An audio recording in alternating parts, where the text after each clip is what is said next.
Tech Talk with Matthew Dickerson. Matthew Dickerson.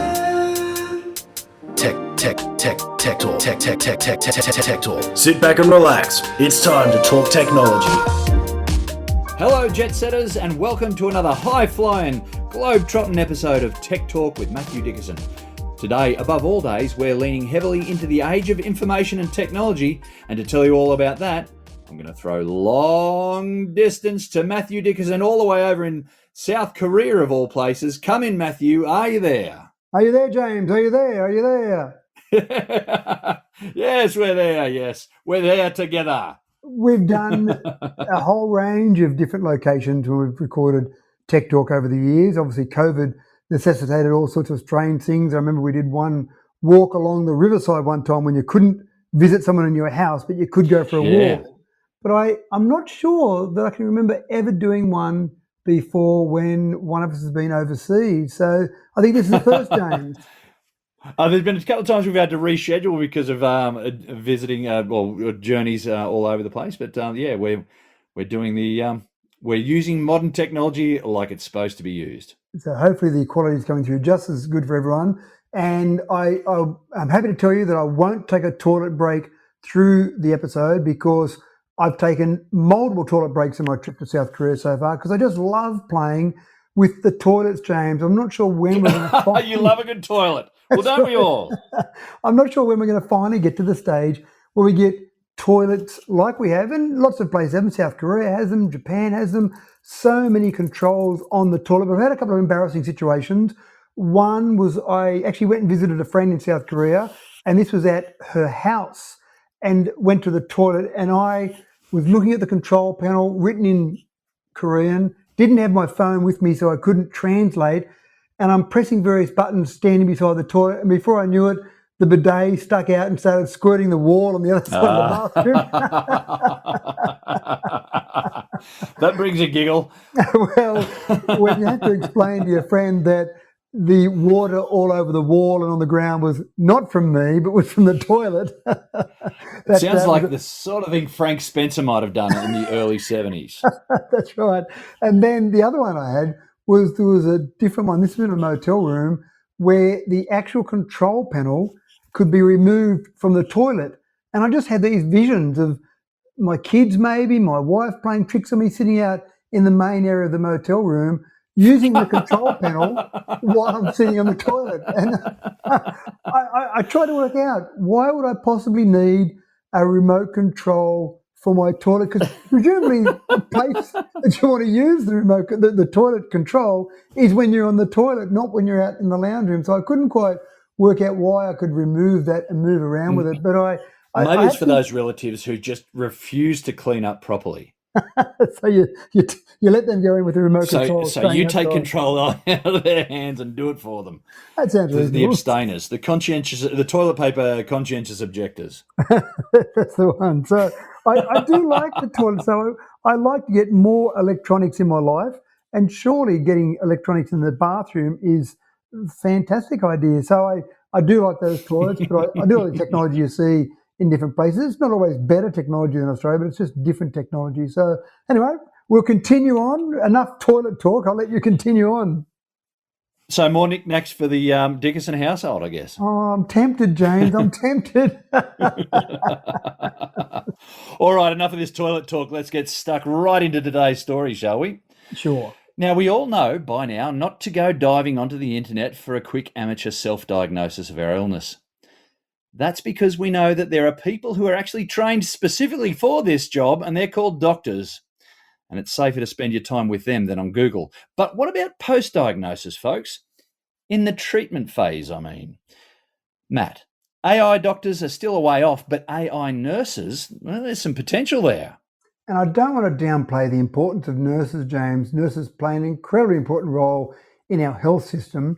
But one of the issues we see at the moment across the world is there's definitely a shortage of nurses, but in particular in aged care facilities. Our health system's been so good across the world that we're all living longer, which is fantastic. We've increased the age that we live to from 100 years ago, from maybe 50 being the median age to maybe getting closer to 80 now. So that's fantastic, but we've got all these old people that someone needs to look after. there's a few issues here, and I did some research in the US in particular, and the average hourly wage for a registered nurse in the US is $38.74 per hour, but still at that rate, you can't get enough of them. So now we're talking about AI nurse bots, and that's exactly what we're seeing in use in the real world in some aged care facilities. Now, it's not a robot that walks in and starts trying to diagnose what's going on. They're a voice-based chatbot, and essentially they're on a computer, on an iPad, that type of thing. So you'll have a conversation with them, and exactly as you said, post-operative care or medication instructions. And I've got a couple of friends that are nurses in aged care facilities, and they say one of the more frustrating things that they find with some of their patients, some of their clients, is the forgetting of medication. And you've probably seen those plastic pill boxes that have got all the right pills on all the right days, and that's fantastic as long as people remember to actually go to their pill box in the first place. So that's apparently a big issue. The people have got the pill box in the toilet or in the bathroom, and they just don't go and look at it. So having someone, a nurse bot, I can sympathise with that absolutely. Yeah, remembering to take tablets is a big thing. it is a big thing, that's right. And when you've got to take them every day, and there's maybe different ones for different days. So having a nurse bot that can say, James, have you taken your medication today? Yep, I better go and do that. Or how are you feeling? So you've just had an operation, you've had some treatment, whatever it might be that you've had, and then you get a voice-based chatbot, a nurse bot, having a conversation with you to find out how you're feeling. Now, obviously, part of this whole process is as soon as anything untoward, anything where you're not feeling good or anything's not working correctly, that's when the nurse bot can call in the cavalry and say, let's get some real people in there, let's get some real nurses, some real doctors, whatever it might be. But essentially, at this stage, the accuracy and the bedside manner, people are reasonably happy. They had a survey of 5,500 healthcare professionals that were involved with the beta testing, and they said in general they were satisfied with AI.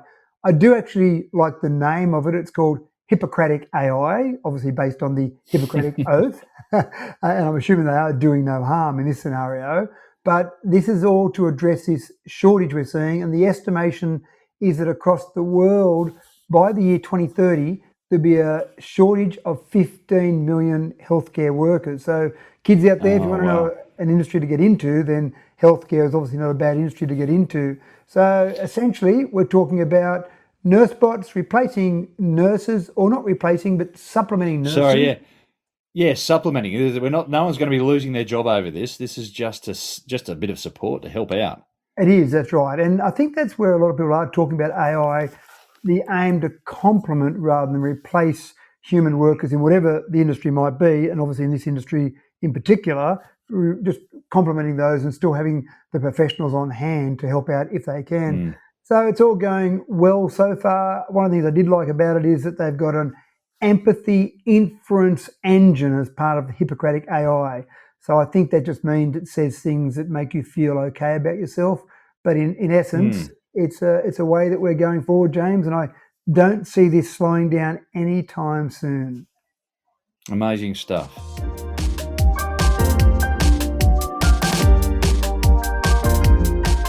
6 or 7 weeks ago, we brought you news of the first implanted Neuralink brain chip designed to bring a closer connection between man and machine. Well, the subject of the first implant now has had over a month's experiences to share, and the training wheels may still be on, but he's learned some cool new tricks, Matt.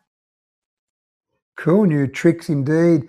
Playing chess with your mind. Now, I actually had a bit of think about this, and I'll talk about it in more detail. The problem here, I thought, is I've got to think about my next move in chess while I've got to think about moving in chess. So it adds an extra complication to the whole process. I think Nolan is his name. Nolan should be given some extra time on a chess move when he's got to have his play because of this extra complication. Now, it sounds pretty complicated playing chess with your mind. So my first thought was, wow, this Neuralink, he's only had it, as you said, for 5 or 6 weeks, and already he's able to just think about, okay, move the bishop, move the king.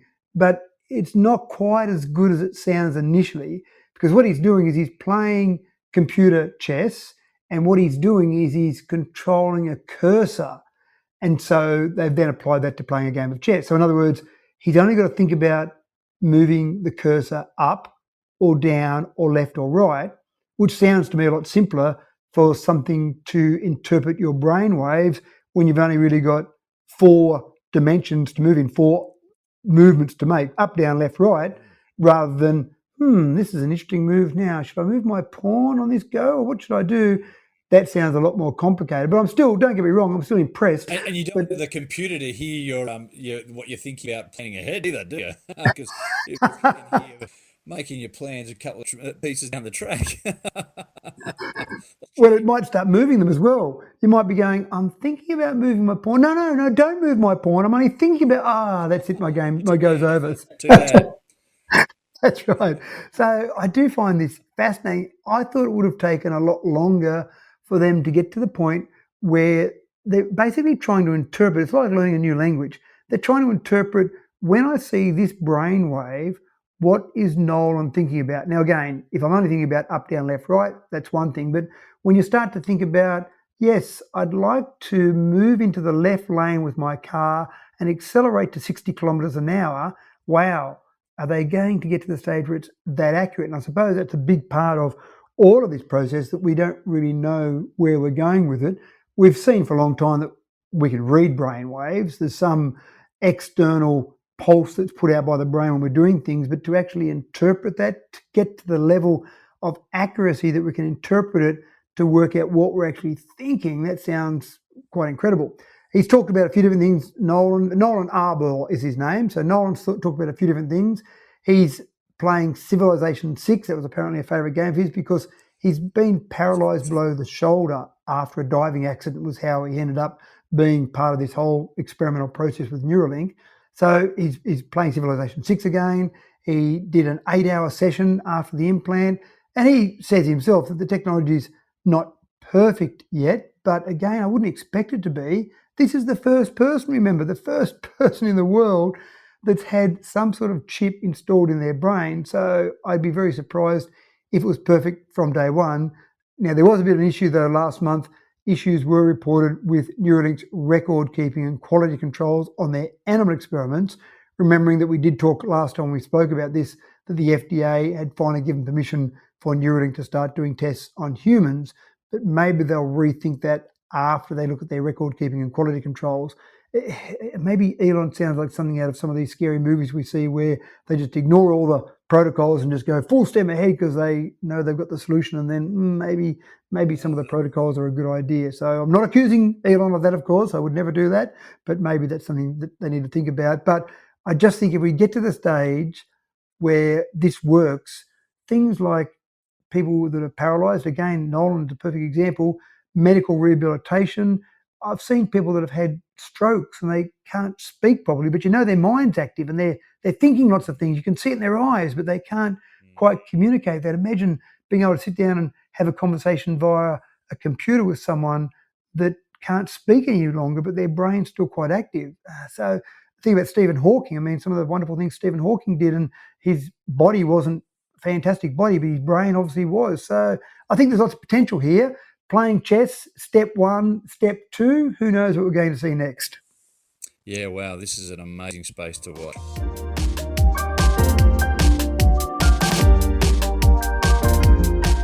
Quantum computing over the past 80 years since ENIAC performed its first crude calculations, but there is still yet to develop a computer like our very own brains. Sure, there are machines on Earth that have superior processing power and storage capacity now, but at least there are none that can do it on such a low voltage. Energy efficient computing is the new holy grail in the tech world, Matt, and here we go. Well, it's interesting, James. We don't really understand how the human brain works. There's been obviously a lot of research done, but how we store things, how we remember things, I think we understand that the way to remember things is through repetition, and that's one thing that computers certainly have over humans. They can remember things, they can store that memory of things for a long period of time, but we as humans, we're not actually that good at remembering stuff from a long time ago. And even though people say to me sometimes, I remember in kindergarten this thing happened, they're not really remembering back to kindergarten. What they're really remembering is in kindergarten something happened and it was so significant that they talked about it a year later, and they talked about it a year later, and they talked about it a year later. So they're actually remembering the last time they talked about it, more so than remembering way back to kindergarten. But there's this whole area of computing called neuromorphic computing. And that's an approach to computing that's inspired by the structure and function of the human brain. Most of the work we're doing in neuromorphic computing is theoretical at this stage because, again, we just don't understand enough about how the brain works. But you're absolutely spot on with power consumption. Data centers are huge consumers of power.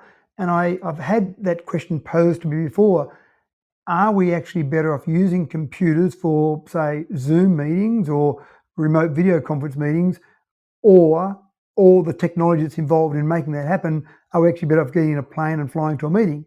I still think we're better off using computers, but we do use a lot of power. So if we could get low power consumption like the human brain, we don't use a lot of power.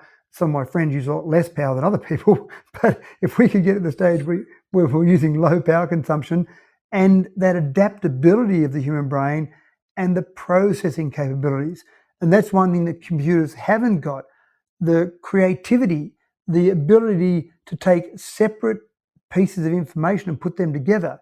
Researchers at Tohoku University have developed a theoretical model for spin wave reservoir computing. And this is all about using a reservoir computing, which involves a fixed, randomly generated network known as a reservoir for memorizing and transforming past input. It sounds incredibly complicated. Again, they aren't producing this yet. They're really just talking about this in a theoretical concept. But if they can get this right, then it will actually be a bit like quantum computing. It will change the way we think about computing, change the way we think about storage of data, but also interpretation of data. I think that's one thing humans do much better than computers, is we look at data and we interpret that in different ways, whereas computers aren't really great at interpreting that data. But I think if this could get somewhere or get some traction, I think in 10 years' time, we will see computers in a completely different light, and building on the back of AI, this is a scary but also incredibly exciting field. Amazing things happen here. Yeah, just absolutely incredible. And I think there's a lot to wrap your head around there. So, well, another one to a very interesting space to watch for the future.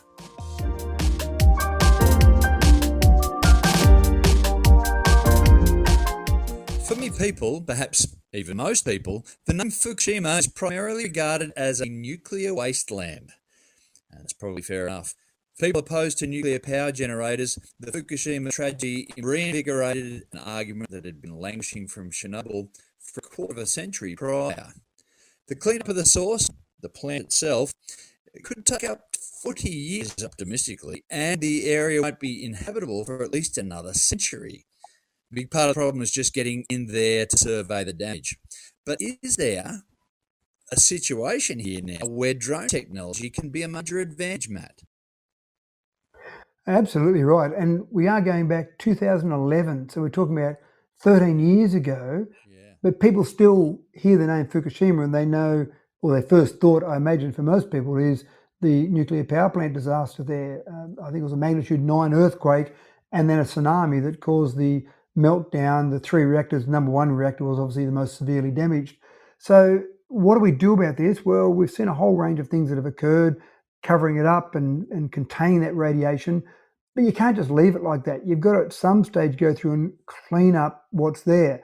The Tokyo Electric Power Company Holdings, TEPCO, have started using miniature drones to go in. Not surprisingly, it's a bit hard for them to get volunteers to go in and actually have a look around and see how it all looks. But they've been able to generate some drones that can go in and have a look. And they've got 2. They've got small flying drones, but they've also got a snake-like bot that they've been sending in and having a look in the primary containment vessel. Now, they're basically going and getting footage at this stage. So, for example, they had one drone go in over a 2-day period and capture footage of the internal conditions, the control rod drive mechanism. It saw extensive damage in there, obviously, and you've got a whole range of molten nuclear fuel mixed with the surrounding devices.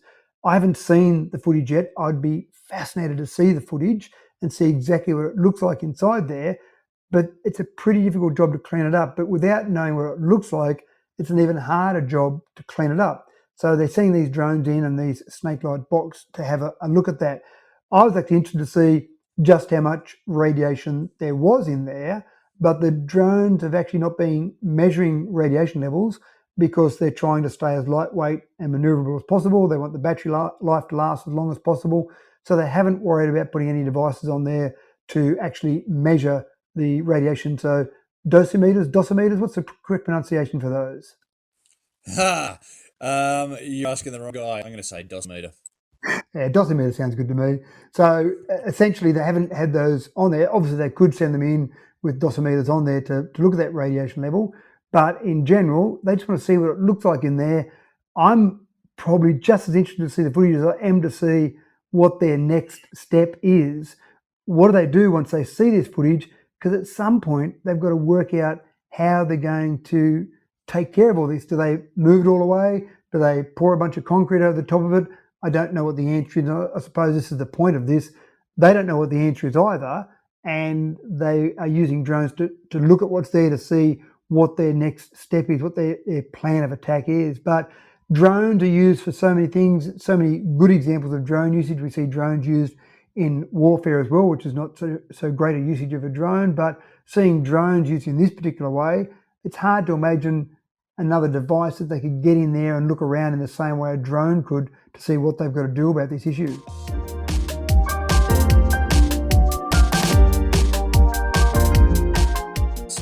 Collect massive amount of data for NASA so we can learn more about the source of all our power. They've been asked to download an app and point their cameras at the sun during a solar eclipse this month. Now, Matt, what's with all this hubbub? It does sound like a lot of fun. In fact, I've been speaking to my brother who lives in America, and he's gotten that keen about this particular total solar eclipse that he's booked a couple of... He's into it. He's actually booked a couple of motels. Where he lives is not exactly under the path of the totality, if you like, of the total solar eclipse. So he's gone and booked some motels in the path, and then the day beforehand, he's going to, and he got ones that he could cancel without penalty 24 hours beforehand. He's going to look at the actual weather forecast for the different spots where he's booked motels and then choose the one that's got the best weather forecast and then go to that one. Now, keen listeners in the US that download this podcast, as soon as it comes out, this will be applicable to them because April 8th is when this total solar eclipse is. And this podcast comes out, of course, on April 8th. So go and do it and have a look at it. But we get a bit excited about a total solar eclipse. But in reality, one occurs across the planet somewhere about every 18 months. So as much as we go, oh, wow, this is really cool, but we think it's not that common. But if you picked a particular spot on Earth, so somewhere in the US, for example, then about once every 400 years you see it, which is why we think it's actually pretty rare. There was the Great American Eclipse back in 2017. It went for 2 minutes and 40 seconds. This one that's going to happen on the 8th of April will go for 4 minutes and 28 seconds. It's a different path to the last solar eclipse, but again, it's pretty significant and lots of people in America. So NASA have said, let's use those keen citizen scientists out there like my brother, and let's go and gather a whole bunch of data. Now, in the next week, Jane... Crusoe, by the way, either. He is not. Quite a few people Absolutely that are right. really interested in taking photographs of the sun. I'm surprised to find that out. But yeah, I actually know a couple of people who are very interested in taking photos of the sun myself. Yeah. And here's a challenge for us all. Over the next week, I want our listeners to try and use the word oblate in general conversation because that's exactly what this is all about. They're measuring the sun's oblateness, which effectively is how elliptical the sun is, if you like, to be a bit more boring with a word that people are more familiar with. Obviously, we think the sun and we think the earth are basically spherical, but they're not quite because of the spin of the earth and the spin of the sun. And what they're actually asking people to do is give up what you've just talked about, taking photos. Most people have got maybe a couple of phones, so maybe they can still take photos with one of their other phones, but download the Sun Sketcher app, then point it at the sun during the total solar eclipse, use the app to effectively record the sun, and then buy all of these different images they'll receive via this app, and they'll all have a timestamp and a geolocation stamp on those images, they will then be able to get a better read on the oblateness of the sun. And what I loved about this is that even NASA, it is, even NASA, with the budget that NASA has, I don't know any single agency in the US that would have the manpower or the money to go and get all of these different images that you could get by using citizen scientists out there. So I encourage people that are listening to this to go and do it, but I don't think I need to, because I think lots of people are doing it anyway, and then they'll get all this information, add this to their database of various eclipse observations, and then basically get to the stage where they can use that information to study the sun's gravity, how that influences other planets, test gravitational theories, a whole range of things they can do with this. Now, I know you're thinking that haven't they already done this back in 2017 when the Great American Eclipse happened? Well, they did to a certain extent, but no surprise here, from 2017 to 2024, a lot more people have got smartphones, a lot more people have got better smartphones, and the camera technology on the smartphones has increased quite dramatically. So in general, yes, they had those measurements from 2017, but this will give us even better information, add to that 2017 information, and we'll get even more information about the sun. I absolutely love it. And this is a embodiment of the whole many hands make for light work.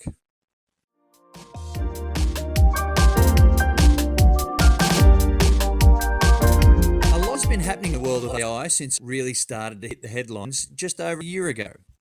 It seems that for better or for worse, the only limit for our AI is our own imaginations. And it seems that businesses and government bodies alike can either choose to embrace it or wither away to oblivion. Well, the Australian Federal Police are embracing this new tool and hoping it can make their jobs a little bit easier in fighting foreign crime rings, Matt. Yeah, and there's a few examples I'm going to give you about how AI is being used. The UN General Assembly unanimously adopted the first global resolution on AI. That was back on the 21st of March. So you know it's pretty serious when the UN starts to get involved.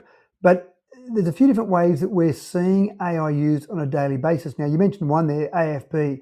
They believe that the efficiency of AI in a whole range of things, which I'll talk about in a moment, can be a great tool against foreign crime rings. For example, they can interpret, understand, and translate foreign texts almost instantaneously. So rather than relying on a human to look at text messages or text information, anything written down, and try and interpret that, they're able to use AI to do it. And because it's not just a straight AI tool, I mean, we talked before that I'm in South Korea, I've got a translation app, but sometimes when I look at the translation and then talk to someone who actually can speak Korean and English, and they tell me what my translation ended up as, it's quite comical. So we know that translation apps aren't perfect, but when you add AI into the mix, it's much better at actually working out what the person was trying to say. So again, as we talked about before, the AFP says that AI will augment but not replace human expertise, but transcribing communications and translating foreign texts there are a couple of areas there where AFP is really using AI as a crime-fighting tool. So I love that. AFP has also been talking to Monash University about helping detect online child abuse material. And they've been asking people to send in photos of people at different ages so that AI can learn about different ages and how old people are, so then they can better use that if they're actually trying to detect online abuse or child abuse material.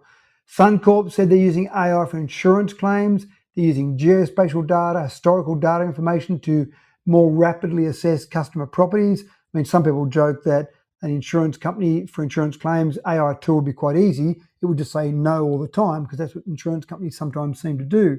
But I think they're getting better than that, hopefully.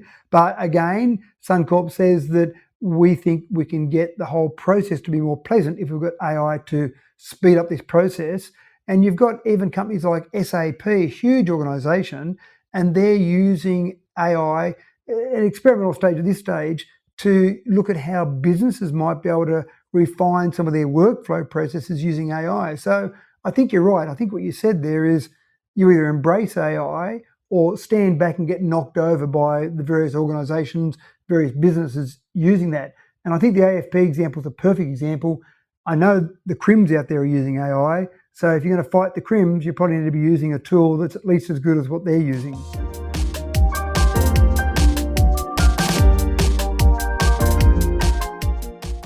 Now, in the intro to the last story, I mentioned that businesses and government bodies alike will either embrace AI or perish, but that rather ominous ultimatum is highly likely to extend to anyone and everyone that needs to get any job done in the near future. Matt, is AI still just a tool that we can use, or are we rapidly getting to the point where this thing's likely to take over? Well, hopefully not at the takeover point yet.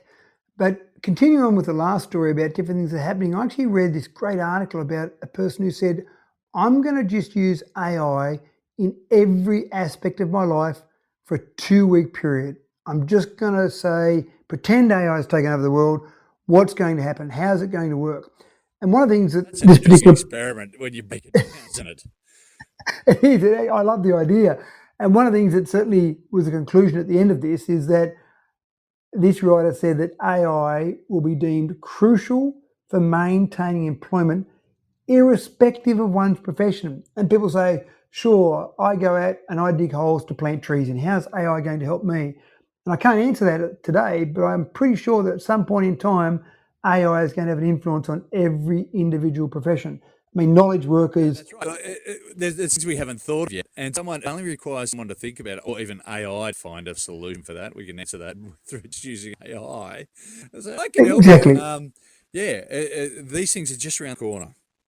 Exactly right, and that's the issue I think that we're seeing here is that we think we know what we're doing with AI, but we just can't imagine. We are scratching the surface at the moment. Knowledge workers, they often talk about as being the big area.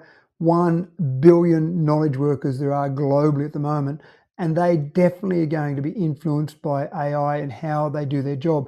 Doing background research, thinking about different ideas for things, this whole cognitive revolution is being likened to the Industrial Revolution, automating knowledge work the same way that we automated manual labour in the Industrial Revolution, then that definitely is going to happen. McKinsey, which is a very famous consulting company, estimates that by 2030, tasks comprising up to 30% of US work hours could be automated by AI. Now, again, I don't think that means that all those people are going to lose their jobs, but I think they'll be doing different work or applying their intelligence in different ways rather than just doing some of the grunt work. And that's where I think AI can be used really well, doing some of the grunt work. This particular writer, when used AI for 2 weeks, used a bunch of different tools, ChatGPT, Claude, Gemini, Otter, just to name a few, but there are all these different ones that are coming out. And generative AIs are getting to the stage where they're multimodal. So they're using text, using images. I've even tried creating a logo, for example. I just made up a brand name and to create a logo for me, and bang, there was a logo that it created. I often use pictures that are created by AI for posts I put on social media. So it's quite fascinating what you can do with it. And I think at the moment it is only limited by our imagination, but maybe at some point in the future it will only be limited by AI's imagination.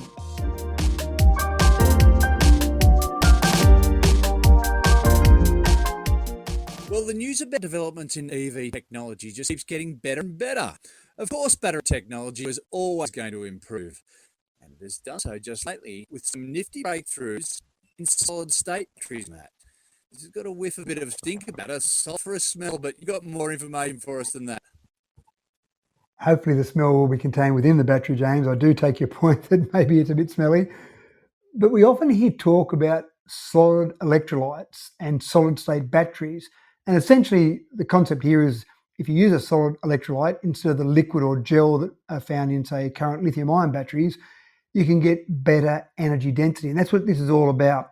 We know that you could extend the range of a car quite easily. You could have a 1,000-kilometre car, a 2,000-kilometre car if you wanted to, but you keep adding lithium-ion batteries. They're very heavy, and it's all about that energy density. How many kilowatt hours can we store per kilogram of battery? That's the real secret in amongst the developments that are happening within batteries. Solid-state batteries promise better energy density, but there have been a few issues in the past. But researchers at the University of California in San Diego have unveiled a groundbreaking cathode material for lithium sulphur batteries. And the big issue here is the enhancement of electrical conductivity. So essentially, if they can get this right, featuring a solid electrolyte, a lithium metal anode and a sulphur cathode, they're talking not just about a small increase, James, in energy density. They're talking about doubling the energy storage per kilogram. So take some current models and think about models that many models out there now are getting 450, 500 kilometres, even 600 kilometres. Keep the weight of the car the same, and suddenly you get to 1,000, 1,200 kilometres out of a car. Gee, those people that have got their range anxiety. Range anxiety out the window. Yeah, exactly right. So that sounds pretty exciting. Now, again, you can't go and buy a car tomorrow that's going to have this new solid-state battery, but we're making progress there in a whole range of different ways. The other thing that this does is it actually is self-healing, which doesn't mean you can go and hit it with an axe and it's all okay, but you get expansion and contraction as you actually charge the battery and use the battery. And the low melting point of the sulphur iodide cathode allows the solid-solid interface between the cathode and the electrolyte to basically repair itself. And what that means is better longevity of the battery. So to give you an idea, the research team have done a test where they've cycled the battery 400 times and they've managed to still retain 87% of its original capacity. And when you think about that, I probably only charge my car once a week. Depends what I'm doing and how much I'm traveling, but maybe once a week I might charge my car.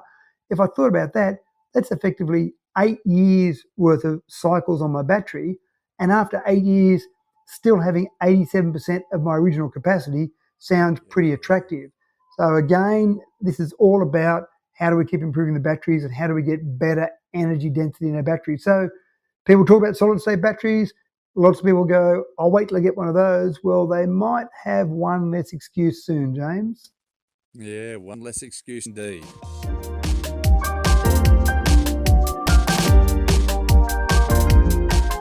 While we're on the subject of EVs, apparently Tesla has taken a bit of a body blow in China, and so they're scaling back production just by a little bit. Matt, what's behind the downturn for Tesla? Well, I am a Tesla fan, James, and when I saw the fact that we are, and when I saw the fact that I was scaling back from 6.5 days a week to 5 days per week, my initial thought was, oh no, what's going wrong with the EV market? All those EV haters out there, finally they've had their day, it's all over, the bubble has finally burst. But then I looked at it a bit more and I thought, well, no, actually this is a good sign. Maybe not from a Tesla devotee, but from an EV devotee, this is a good sign. There's been a 17% rise in passenger car sales in China, but a 37.5% increase in EV and new energy vehicle sales in 2024, at the beginning of 2024. So it's just about competition then? It's about competition. It's about more manufacturers getting in on the game. And don't get me wrong, Tesla's still going well. Their deliveries in China for the first 2 months of this year, 131,812 vehicles. So still pretty impressive. That's a 6% decrease from the previous year. But then you've got some other local giants like BYD who are really ramping up their production. So lots of Chinese companies are getting in on the act. Now, this again is interesting. We've got the Tesla Shanghai Gigafactory that's mainly making cars for China, but obviously places like Australia, we're getting our cars delivered from China as well. But this is good news overall. Now, if I'm a Tesla shareholder, maybe I'm not that excited about this, but it means that things are happening across the world. The China Passenger Car Association said that there'll be 25% growth in new energy vehicle sales in China this year. That'll be 11 million units for the year. So people that think EVs are dead, well, there's 11 million people that have probably got a little bit of an argument there. And still, Tesla's not going too bad. They'll produce around 450,000 cars this year out of their Shanghai Gigafactory. So that's not a terrible number. But again... So they're far from giving up. That's right. And this is what we want. We want Tesla, who have pretty much had it on their own for a number of years, to say, we better pick up our act. How can we improve what we do? And what I'm really keen to see, James, is not just new companies like BYD and Tesla and other companies that we haven't heard of before. I want the traditional manufacturers. I want the car companies that have been there for decades, for a century. I want those car companies to say, we need to get in on this EV act because everyone else is. What can we do to pick up the act? And if they can come on or into the game as well, more pressure on Tesla, more pressure on each other, competition from a consumer perspective, I love it. Yeah, absolutely. Bring it on, I say. And with that, we are all over Red Rover for another week, folks. And my phone's run down to about 3%, and we're at risk of cutting out completely here. Our first international tech talk with this week, Matt. What a cracker it was. Perhaps next time, maybe I can be the one with a plane ticket. I'm just saying. We'll see what we can do for you, James. But look, I've got to go too. I will be absolutely right. I'm not down to 3%, but I've got to get back to the toilet because I can't go for too long without playing with some new feature on those toilets. And I'm in a new motel today, so I want to go and find out what this toilet's got to add to my experience so far. Well, we'll let Matt have a little bit of alone time. As for today's episode, well, I reckon I'm going to give those new solid-state EV batteries 5 stars. And that Neuralink brain implant, still, I'm only at 1 star. Not sold on that one just yet. Well, thank you for tuning in once again, folks. Tech Talk with Matthew Dickinson is a homegrown podcast brought to you by the wonders of the 21st century technology. And just a little bit of gypsy magic as well. And I'm James Eddie, wishing you good health and fun times for the next 7 days when we'll catch you again for our next top-notch episode. Cheerio!